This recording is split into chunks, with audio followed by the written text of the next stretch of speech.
Hello नमस्कार, welcome to my YouTube channel. तो आज हम एक थ्योरम करेंगे अलजेब्रिक नंबर थ्योरी की। बहुत इंपॉर्टेंट थ्योरम है।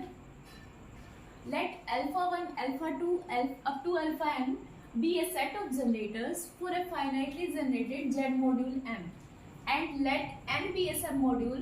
देन हमें प्रूव करना है there exist beta 1 beta 2 up to beta m in n with m less than equal to n such that n is equal to z beta 1 plus z beta 2 up to plus z beta n and beta I is equal to summation j greater than equal to I pij alpha j with I is from 1 to m and pij belongs to z। इसमें हमारे पास क्या given है कि m हमारे पास कोई finitely generated z module है और उसके जनरेटर्स हमारे पास गिवन है alpha 1 alpha 2 up to alpha n। n हमारे पास उसका सब मॉड्यूल है, तो उसके लिए हमें ये प्रूव करना है कि हमारे पास beta 1 beta 2 up to beta m ये एग्जिस्ट करेंगे n में सच दैट n को हम इस फॉर्म में लिख सकते हैं where m less than equal to n and beta i जो होंगे वो इस फॉर्म के होंगे where pij belongs to z। So इसका प्रूफ जो करेंगे हम वो इंडक्शन हाइपोथेसिस करेंगे, ठीक है। By induction hypothesis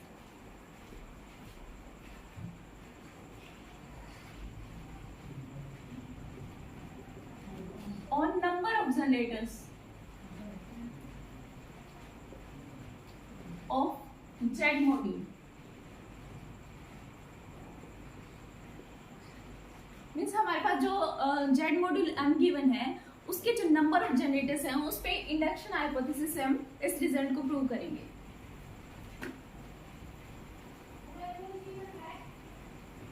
For n is equal to 0 the result is trivial. So let us consider result is true for n minus 1 generators. Means module with n minus 1 generators के लिए ये result हमारे पास true है। अब हमें prove ये करना है कि n जनरेटर्स के लिए भी ट्रू होगा। मीन्स हमारे पास कोई मॉड्यूल है विद n जनरेटर्स तो उसके लिए भी ये रिजल्ट ट्रू होगा। हमें ये चीज प्रूव करनी है और ये हम इंडक्शन से करेंगे कि n माइनस 1 के लिए हमने कंसीडर कर लिया और n के लिए हमें प्रूव करना है। So let m dash be some module of m generated by alpha 2 alpha 3 up to alpha n। Means m हमारे पास क्या था z module which is generated by alpha 1 alpha 2 up to alpha n। m dash हमने कोई इसका सब module लिया है m का which is generated by alpha 2 alpha 3 up to alpha n। Now let us consider n dash is equal to n intersection m dash. n dash को हमने ये कंसीडर किया है कि n इंटरसेक्शन m डैश। यहाँ जो हमने n कंसीडर किया था वो क्या है sub module of m generated by m generators where m less than equal to n है। ये किसके लिए हमारे पास m जो सब मॉड्यूल है वो लिया है हमने। अब यहाँ से हमने कंसीडर किया कि n dash is equal to n intersection m dash. अब हम कहते हैं कि अगर n इज इक्वल टू 1 है देन m डैश क्या आएगा हमारा 0, तो हमें कोई भी कुछ भी प्रूव करने की जरूरत नहीं है इसमें, ठीक है। अगर हमारे पास n is equal to n dash आ जाता है तो ये हमारा रिजल्ट ट्रू कैसे हो जाएगा बाय और induction hypothesis. Result true by induction, क्योंकि हाँ हमने क्या कंसीडर किया था n क्या है m जनरेटर्स के साथ और m less than equal to n है। हमने जो इंडक्शन हाइपोथेसिस लगाया है उसके अकॉर्डिंग अगर n is equal to n dash है तो रिजल्ट ट्रू हो जाएगा। अब हमें केस लेना है कि n not equal to n dash. अगर n not equal to n dash हो तो हमें प्रूव करना है ये रिजल्ट, ठीक है।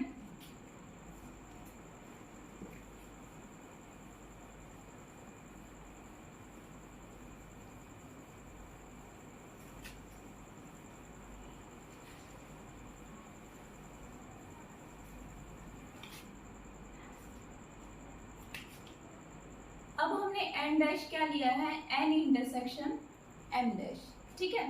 तो यहाँ से हम क्या कह सकते हैं कि N dash subset of M dash, और एन डैश के लिए क्या बनेगा, module, that means N dash is sub module of M dash. और यहाँ पे जो हमने एम डैश लिया है वो क्या है, generated by M minus one generators. तो इसका मतलब जो हमने इंडक्शन हाइपोथेसिस के लिए जो कंसीडर किया है कि Z module with N minus one generators, उसके लिए हमारा ये रिजल्ट ट्रू है। तो इसका मतलब एम डैश के और एन डैश जो हम ले, इसको मॉड्यूल और इसको सब मॉड्यूल ले, तो उस केस में हमारे पास ये रिजल्ट क्या होगा, ट्रू होगा। और इसकी हेल्प से हम क्या प्रूव करेंगे, इसको एम और एन के लिए प्रूव करेंगे, फिर M is Z module and N is its sub module, उसके लिए हम इसको प्रूव करेंगे। उसके लिए हमने एक सेट कंसीडर किया है ए which contains k such that k belongs to z and there exist k2 k3 up to kn with k alpha 1 plus k2 alpha 2 up to kn alpha n belongs to n। Means a के अंदर इस type के integers हैं, इस type के elements हैं k such that k belongs to z and there exists k2 k3 up to kn with k alpha 1 plus k2 alpha 2 up to kn alpha n belongs to n। इसके a के अंदर इस type के elements हैं। अब हमें ये prove करना है कि जो a है वो सब ग्रुप बनेगा of z with respect to addition.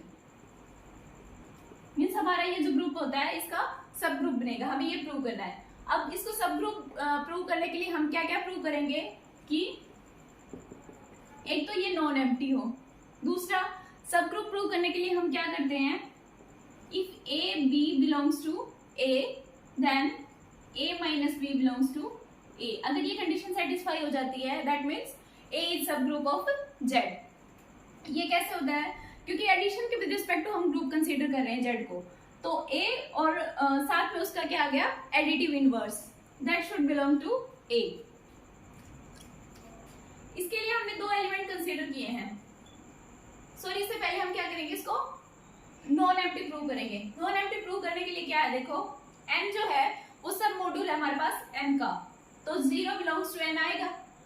अब 0 को क्या लिख सकते हैं हम, 0 into alpha 1 plus 0 into alpha 2 up to 0 into alpha n and this belongs to n।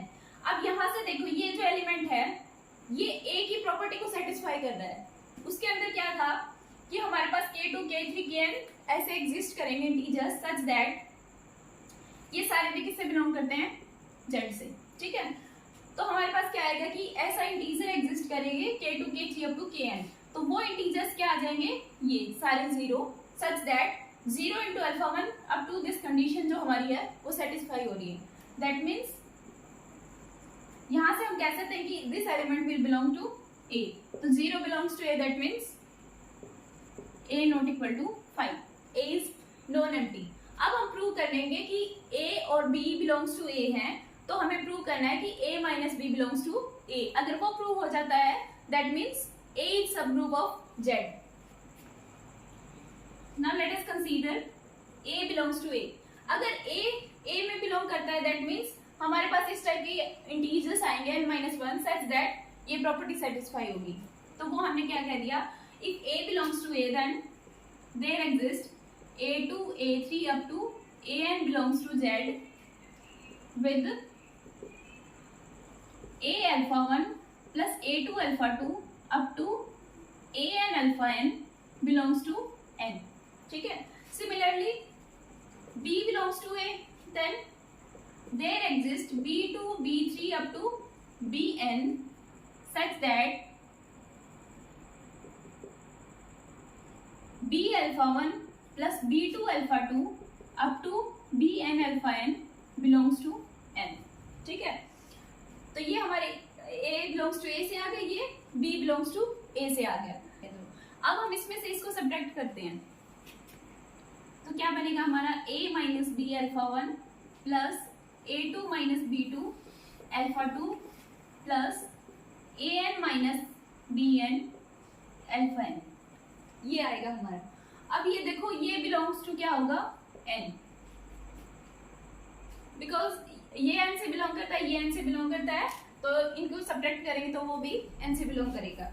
अब यहाँ देखो ये जो a2 minus b2 an minus bn है, a माइनस b है, ये सारे किससे बिलोंग करते हैं? a माइनस bi जो है वो इंटीजर से बिलोंग करते हैं, और जो a माइनस b होगा वो भी क्या होगा? इंटीजर होगा, क्योंकि यहाँ से हमने क्या कंसीडर किया था? a और b बिलोंग्स टू a है, और a में क्या थे? इंटीजर्स ही हैं, तो a माइनस b भी क्या बनेगा? इंटीजर बनेगा। अब देखो ये जो a माइनस b इंटीजर है, ये a के अंदर जो प्रॉपर्टी है उसको सेटिस्फाई कर रहा है। मीन्स हमारे पास ये इंटीजर्स आ रहे हैं such that a minus b into alpha one plus this integer into alpha two up to this integer into alpha n belongs to n आ रहा है। That means a minus b belongs to a। तो यही हमें prove करना था कि अगर हमारे पास a और b जो है वो a के अंदर है, तो a माइनस b भी a से बिलोंग करेगा। तो यहाँ से हमारा क्या हो गया कि जो a है वो सब ग्रुप बनेगा z का।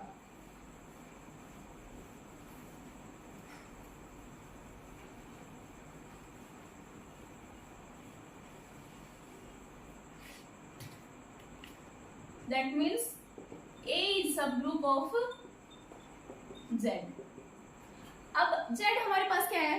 साइक्लिक ग्रुप, और साइक्लिक ग्रुप का सब ग्रुप भी क्या होता है? Cyclic. That means A is cyclic sub group of Z।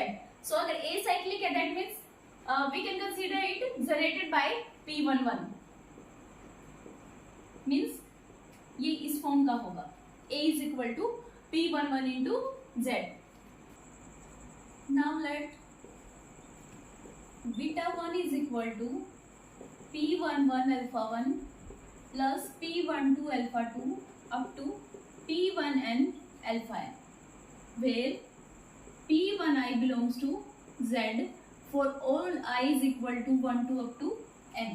ये हमारे पास हमने बीटा कंसीडर किया है, बीटा वन कंसीडर किया है, and this belongs to n। ठीक है।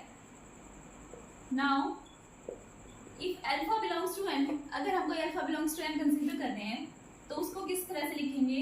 Alpha is equal to h1 alpha 1 plus h2 alpha 2 up to hn alpha n, where all hi belongs to z for all I is equal to 1 to n। ठीक है, ये हमारे पास alpha हो गया। अब क्योंकि बीटा 1 और अल्फा किससे बिलोंग कर रहे थे? n से बिलोंग कर रहे थे, और n क्या है? सब मॉड्यूल ऑफ m, और m हमारे पास गिवन था कि generated by alpha 1 alpha 2 alpha 3 up to alpha n। तो उनके लीनियर कॉम्बिनेशन में हम अल्फा और बीटा 1 को लिख सकते हैं। अब हमारे पास अल्फा और बीटा 1 दोनों n से बिलोंग करते हैं, ये भी n से बिलोंग करता है। अब अगर ये n से बिलोंग करता है तो आगे हम पढ़ेंगे कि आगे हमें इसकी जरूरत पड़ेगी कि अल्फा माइनस ए बीटा 1 जो है वो n से बिलोंग करेगा। ठीक है, उससे पहले हम ये करते हैं कि ये जो है इसको हमने फर्स्ट इक्वेशन नाम दिया है, इसको हमने सेकंड इक्वेशन नाम दिया। ठीक है, उससे पहले हम क्या करेंगे कि ये जो हमने लिखा है alpha is equal to h1 alpha 1 plus h2 alpha 2 up to hn alpha n, इसमें ये देखो जो h1 है ये हमारे पास a की प्रॉपर्टी को सेटिस्फाई कर रहा है। मींस a के अंदर जो इंटीजर्स थे उसकी प्रॉपर्टी को सेटिस्फाई कर रहा है h1। क्यों? क्योंकि इसके लिए हमारे पास क्या मिल रहे हैं? h2 h3 up to hn ऐसे इंटीजर्स मिल रहे हैं कि अगर हम h1 into alpha 1 h2 into alpha 2 इस फॉर्म में लिखते हैं दैट बिलोंग्स टू n। तो यहाँ से हम क्या कहेंगे कि h1 बिलोंग्स टू a, और a किससे जनरेटेड था? हमारा p11 से। तो यहाँ से हम क्या लिख सकते हैं कि h1 is equal to a into p11। इसकी वैल्यू इसमें पुट कर दो, alpha is equal to a p11 alpha 1 plus h2 alpha 2 up to hn alpha n and this belongs to n। अब हम ये जो सेकंड इक्वेशन इसको second equation में रख रहे हैं, यहाँ पे लिख दो जाए सेकंड इक्वेशन। ठीक है, अब हम क्या करेंगे? Second equation minus a into first equation ये फाइंड आउट करेंगे। तो यहाँ से क्या आ जाएगा? अल्फा माइनस a बीटा 1, ये किसके इक्वल होगा? जो अल्फा 1 का कोफिशिएंट है वो तो यहाँ से देखो इसको a से मल्टीप्लाई करके हम इसमें से सब्ट्रैक्ट करेंगे तो अल्फा 1 का कोफिशिएंट तो 0 हो जाएगा। बाकी टर्म क्या बचेंगी? h2 minus a p12 alpha 2 up to hn minus a p1n alpha n, where hi minus a p1i belongs to Z. ये सारे किससे बिलोंग करते हैं? इंटीजर्स से। अब ये देखो जो अल्फा माइनस ए बीटा 1 है वो किससे जनरेटेड है? Alpha 2 alpha 3 up to alpha n। That means alpha minus A beta 1 जो है वो m डैश से बिलोंग करेगा, क्योंकि generated modules, sub module generated by alpha 2 alpha 3 up to alpha n क्या था? m dash. That means alpha minus A beta 1 belongs to m dash. ये m dash से बिलोंग करेगा। अब क्योंकि जो अल्फा था बीटा 1 था दोनों किससे बिलोंग करे थे? हमारे n से। तो अल्फा माइनस ए बीटा 1 भी किससे बिलोंग करेगा? वहां से हम लिख सकते हैं कि n से बिलोंग करेगा। अब अल्फा माइनस ए बीटा 1 इन दोनों की इंटरसेक्शन से बिलोंग करेगा, m डैश इंटरसेक्शन n। और ये किसके इक्वल? हमारा n डैश के। वेयर n डैश क्या? हमारा सब मॉड्यूल ऑफ m डैश। तो यहां से हमारा आ गया कि जो अल्फा माइनस ए बीटा 1 है वो n डैश से बिलोंग करता है। अब m डैश जो सब मॉड्यूल था that was generated by n minus 1 elements. और अगर हमने ये कंसीडर किया था स्टार्टिंग में कि result is true for z module generated bye n minus 1 generators, तो इसका मतलब ये जो m डैश है इसके लिए हमारा ये रिजल्ट ट्रू है कि अगर n डैश उसका कोई सब मॉड्यूल है तो उसका हर एलिमेंट जो है वो इस फॉर्म में लिखा जाएगा। दैट मीन्स n डैश जो है वो इस फॉर्म में लिखा जाएगा। अब अगर n डैश लिखा जा रहा है तो n डैश का हर एलिमेंट इनके लीनियर कॉम्बिनेशन में लिखा जाएगा।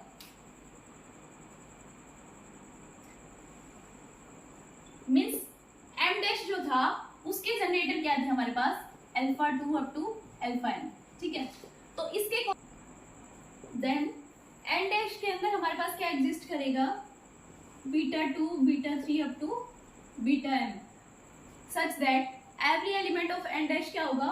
इनके लीनियर कॉम्बिनेशन में लिखा जाएगा, क्योंकि ये रिजल्ट जो है हमारे पास Z module with n minus 1 generator के लिए ट्रू है। ये हमने स्टार्टिंग में कंसीडर किया था। ठीक है, तो उसके अकॉर्डिंग अल्फा माइनस ए बीटा 1 जो है वो n डैश का एलिमेंट है। तो इंडक्शन हाइपोथेसिस से हम क्या लिख सकते हैं कि हमारे पास there exist a2 star a3 star up to am star belongs to z। ये एग्जिस्ट करेंगे such that alpha minus A beta 1 को हम क्या लिख सकते हैं? a2 star beta 2 a3 star beta 3 up to am star beta n। ठीक है, और यहाँ पे जो हमारा बीटा 1 था वो हमारा क्या था? ये तभी हमने लिखा था जब बीटा 1 को कंसीडर किया था, वो क्या था हमारा? p11 alpha 1 plus p12 alpha 2 up to p1n alpha n। ये था बीटा 1।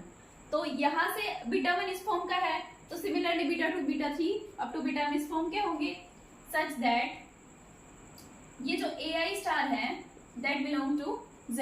ये सारे किससे बिलोंग करेंगे? z से बिलोंग करेंगे। और जो बीटा i है वो हमारा किसके इक्वल होगा? Summation pij alpha j where j greater than equal to i। ठीक है, और i की वैल्यू हमारी क्या होगी? यहाँ greater than equal to 2 less than equal to m, और m माइनस 1 जो होगा वो लेस देन इक्वल टू होगा n माइनस 1। ठीक है, क्योंकि इसमें n माइनस 1 जनरेटर्स थे तो उसके अकॉर्डिंग ही लिखा है हमने इसको। यहाँ से हम क्या लिख सकते हैं? m less than equal to n। ये हो गया। अब यहाँ से देखो, अगर हम सिमिलरिटी के लिए a को क्या लिख दें? a1 star. इस इक्वेशन में a को अगर हम a1 स्टार लिख दें तो ये क्या हो जाएगा? Alpha is equal to a1 star beta 1 plus a2 star beta 2 up to am star beta n। ये लिख सकते हैं where all ai star belongs to z and जो बीटा i है वो किस फॉर्म का है? Summation j greater than equal to i pij alpha j and i की वैल्यू यहाँ क्या हो जाएगी? From 1 to m। ठीक है, and m less than equal to n। तो यहाँ से हमारा क्या आ गया कि जो alpha belongs to n, alpha को हम n का एलिमेंट कंसीडर करके चले थे, उसके लिए हमारे पास क्या आ गया? a1 star a2 star up to am star हमारे इंटीजर्स आ गए सच दैट कि अल्फा को हम beta 1 beta 2 up to beta m के लीनियर कॉम्बिनेशन में लिख रहे हैं। ठीक है, और वहां पे हमारा बीटा i किस फॉर्म का है? इस फॉर्म का बन रहा है where all pij belongs to z। ठीक है, तो यहाँ से हम क्या लिख सकते हैं, अल्फा कोई भी हमने जनरल एलिमेंट लिया था n का, उसके लिए हमारे पास ये रिजल्ट ट्रू हो गया। दैट मीन्स हम क्या लिख सकते हैं, n is equal to z beta 1 plus z beta 2 up to z beta n। ये हमारे पास आ जाएगा। बीटा आई किस फॉर्म के होंगे, इस फॉर्म के होंगे, i is from 1 to m and m less than equal to n। हमें ये चीज प्रूव करनी थी। तो यहाँ से हमारा क्या हो गया, ये फर्स्ट पार्ट प्रूव हो गया। जो नेक्स्ट पार्ट होगा वो हम नेक्स्ट वीडियो में करेंगे। अगर आपको वीडियो अच्छी लगी हो तो please like share and subscribe. Thank you.